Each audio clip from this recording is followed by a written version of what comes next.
الله وبركاته. اهلا وسهلا بكم في قناة سكور براكتس.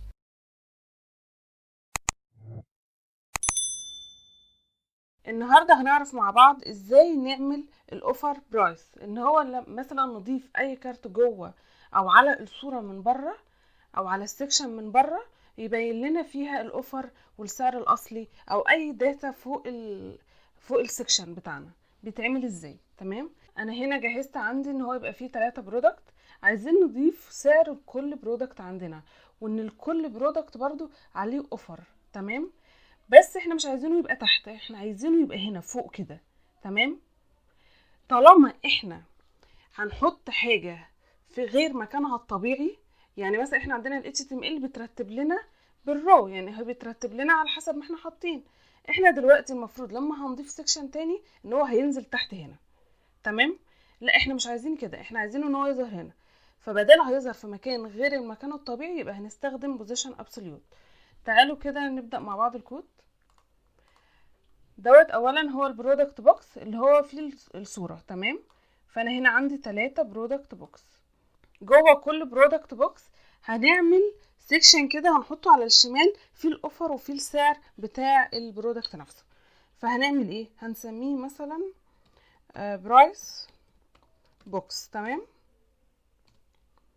هي دي اتكتبت غلط، برايس بوكس. تمام، هنحط فيه ايه؟ احنا عايزين نكتب ان هو يبقى فيه السعر وعايزين يبقى فيه الاوفر. هنعمل واحد تاني جواه اسمه برايس.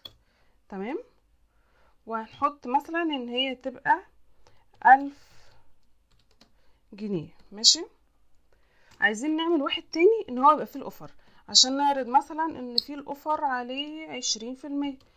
تعالوا كده. تمام، تعالوا كده اما نسيف ونروح نشوفه هيظهر لنا ازاي.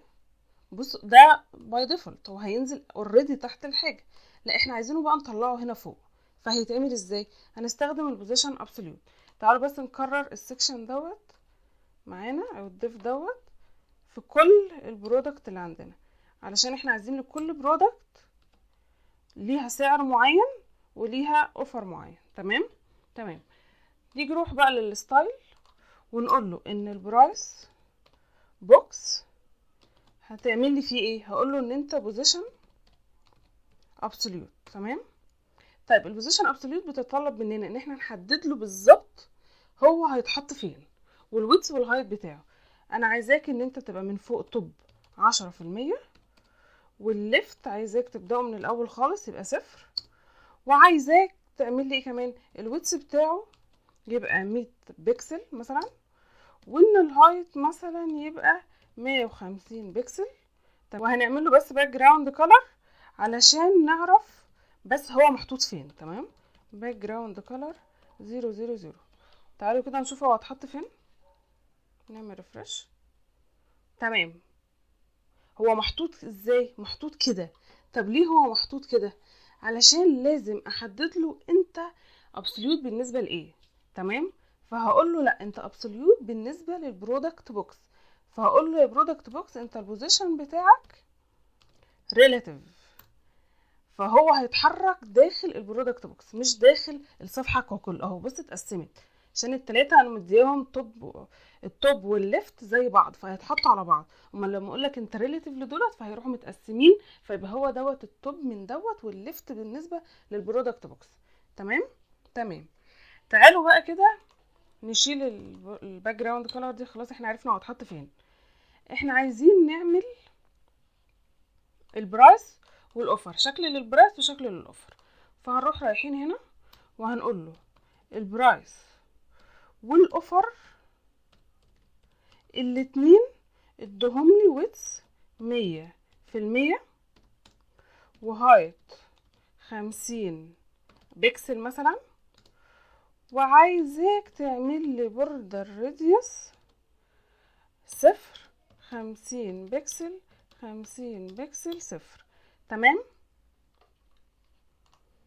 تعالوا كده مش محتاجين دي دلوقتي، وهنقول له باك جراوند عشان يبين لنا بس باك جراوند كولر نعملها برضو اسود ونشوف هيظهر لنا عامل ازاي. شايفتوه عامل ازاي؟ اهو ده البوردر راديوس والاتنين اهم محطوطين. تمام تمام. نشيل بقى الباك جراوند كولر دي. هنقول له ان الكولر بتاعك الفونت، اي فونت هيتكتب جواك هيبقى لونه ابيض. تمام.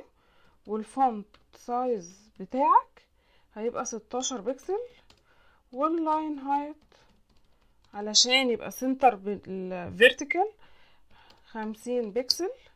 تمام. احنا عايزين البرايس تبقى لون والاوفر تبقى لون، فهروح رايحه للبرايس اقول له يا برايس انت الباك جراوند بتاعك باك جراوند كولر هنقول له بلو مثلا، اي حاجه بقى. والاوفر عندنا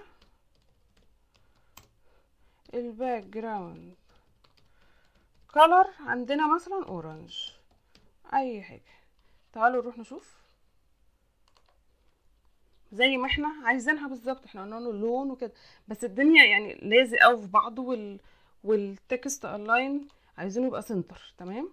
فاروح رايحه هنا للبرايس والاوفر اقول لهم انتوا الاتنين التكست الاين بتاعكم سنتر. تمام. وعايزين ان الاوفر ينزل شويه تحت عشان ما يبقاش لازق قوي كده فوق. المارجن توب بتاعك 10 بكسل. تمام. يبقى كده دوت لو احنا عايزين نضيف اوفر او نضيف اي حاجه او نستخدم الابسوليوت. تمام.